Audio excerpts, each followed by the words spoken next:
गायन्ति लोकास्तव गीतिगाथाम् कुर्वन्ति भक्तास्तव भक्तियोगम् ध्यायन्ति दासास्तव देवि रूपम् मातुः कृपामेस्ति शुभाय नित्यम्।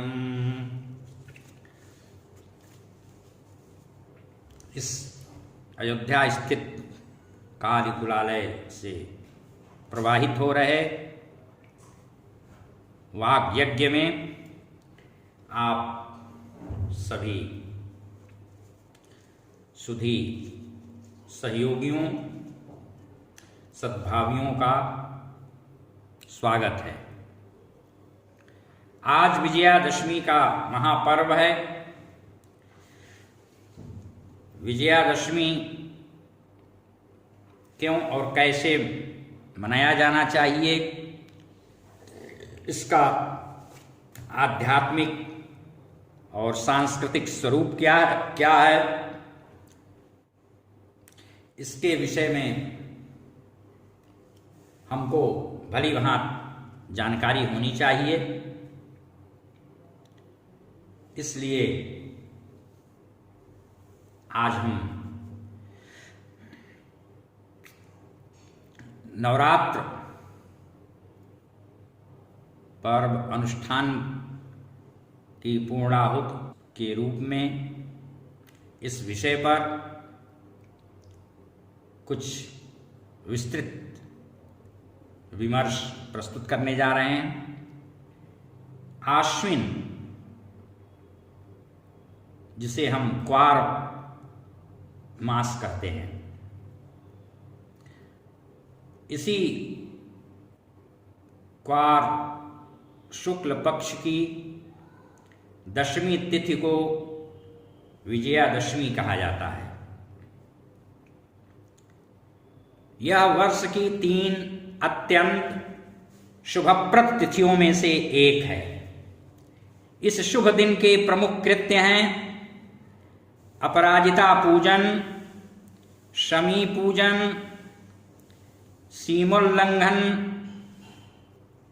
सीमोल्लंघन से आशय है अपने ग्राम या नगर की सीमा को लांघना और पुनः घर लौट आना, एवं घर की नारियों द्वारा अपने समक्ष दीप घुमवाना, नए वस्त्रों एवं आभूषणों को धारण करना और शासकों के द्वारा घोड़ों, हाथियों एवं सैनिकों का नीराजन तथा उनका परिक्रमण करना। ये सारे कृत्य आज विजयादशमी के दिन किए जाने चाहिए। वैसे तो यह सभी कार्य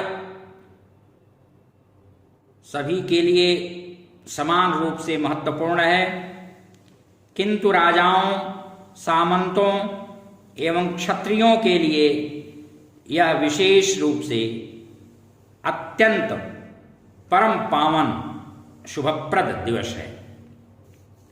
इस दिन अपराजिता और शस्त्र पूजा का विशेष विधान है। इस दिन खंजन यानी नीलकंठ पक्षी का दर्शन करना अति शुभ होता है। ऐसी मान्यता है कि मर्यादा पुरुषोत्तम भगवान राम को आज के दिन इस नीलकंठ खंजन पक्षी का दिव्य दर्शन हुआ था और उसके बाद उन्होंने रणक्षेत्र में दशानन से युद्ध करते हुए उसका वध किया था।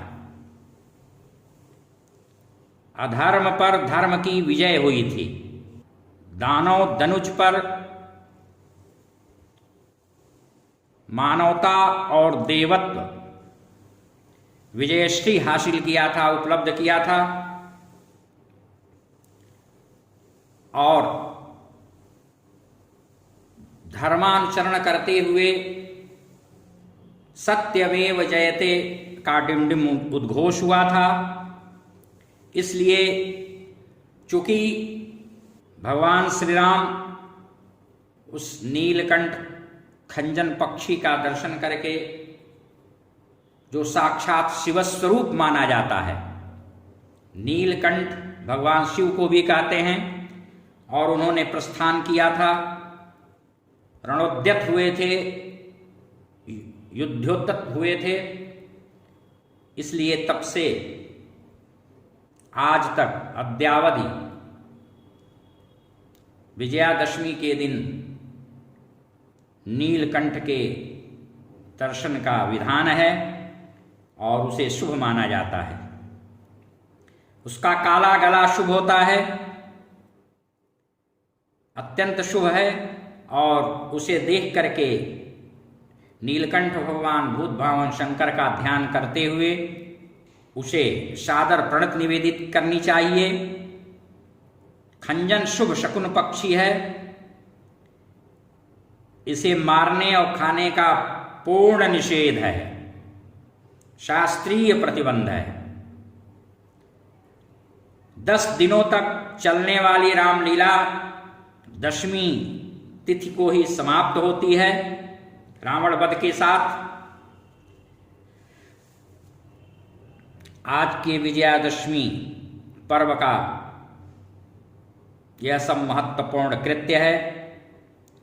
दशहरा में नए अन्नों की हवि भी दी जाती है और प्रवेश द्वार पर धान की हरी एवं अनपकी बालियों को, अधकची जो बालियां हैं उनको मुख्य प्रवेश द्वार पर टांगने का, बांध कर टांगने का विधान है।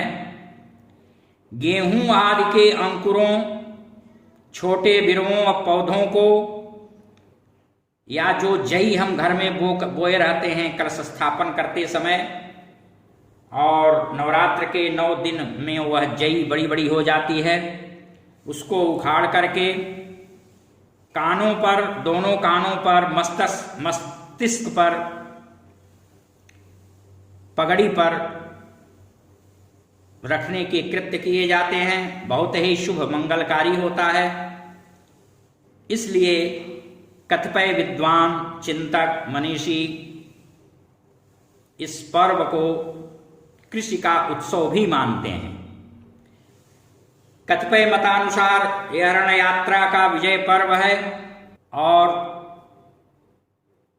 इस समय वर्षा ऋतु समाप्त हो जाती है, नदियों की बाढ़ थम जाती है, उनका उफान कम हो जाता है और धानादि अन्न भंडारण में, अर्थात भंडार गृह में, भंडार कक्ष में रखे जाने योग्य हो जाते हैं।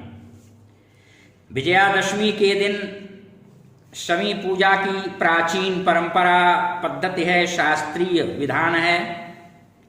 पूजन, यजन, हवन हेतु शमी की महती अनिवार्यता और आवश्यकता एवं उपयोगिता होती है। शमी वृक्ष में उगे अश्वत्थ वृक्ष, अगर पीपल की 2 टहनियां हों, लगी हों, उससे स्पर्श करती हों, तो वह अग्नि उत्पन्न करने के लिए बहुत ही उत्तम माना जाता है। जो यज्ञादिक में अरणि मंथन करके अग्नि उत्पन्न की जाती है, उसके लिए बहुत ही उपयोगी और शुभप्रद होता है, शुद्ध सात्विक होता है। उससे बनी हुई अरणि अत्यंत महत्वपूर्ण मानी जाती है। उन्हीं के घर्षण से यज्ञार्थ अग्नि उत्पन्न की जाती है। अग्नि शक्ति एवं साहस का द्योतक भी है। शमी की समिधा लकड़ी के कुंदे अग्नि उत्पत्ति में प्रबल सहायक सिद्ध होते हैं। यह शनि ग्रह की समिधा है शमी, और पीपल बृहस्पति ग्रह की समिधा है। दोनों समिधाएं हवनीय हैं और पीपल में, शमी में अग्निदेव का वास माना गया है।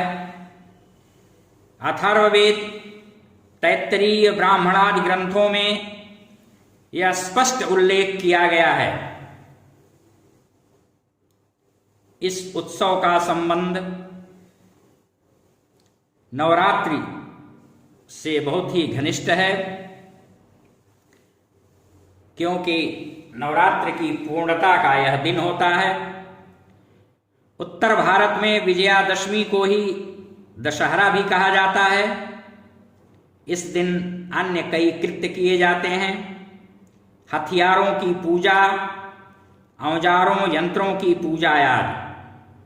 वस्तुतः सारभूत रूप से यदि विचार किया जाए तो क्षत्रियों का भी ये बहुत बड़ा महापर्व है। दुर्गा विसर्जन, अपराजिता पूजन, जया तथा विजय प्रयाण, शमी पूजन, नवरात्र पारणा आदि इस पर्व के करणीय पालनीय कृत्य कर्म हैं। इस पर्व को भगवती विजया के नाम पर भी विजयादशमी कहने की प्रथा है, परंपरा है, ऐसी भी मान्यता है। राम ने तो रावण का वध इस तिथि को किया ही था, इसलिए भी इस पर्व को हम विजय पर्व के रूप में विजयादशमी के नाम से कहते जानते हैं। और प्राचीन काल में राजा लोग इसी दिन तिथि को विजय यात्रा का शुभारंभ करते थे। हरि ओम शांति शांति शांति। हरि ओम तत्सत।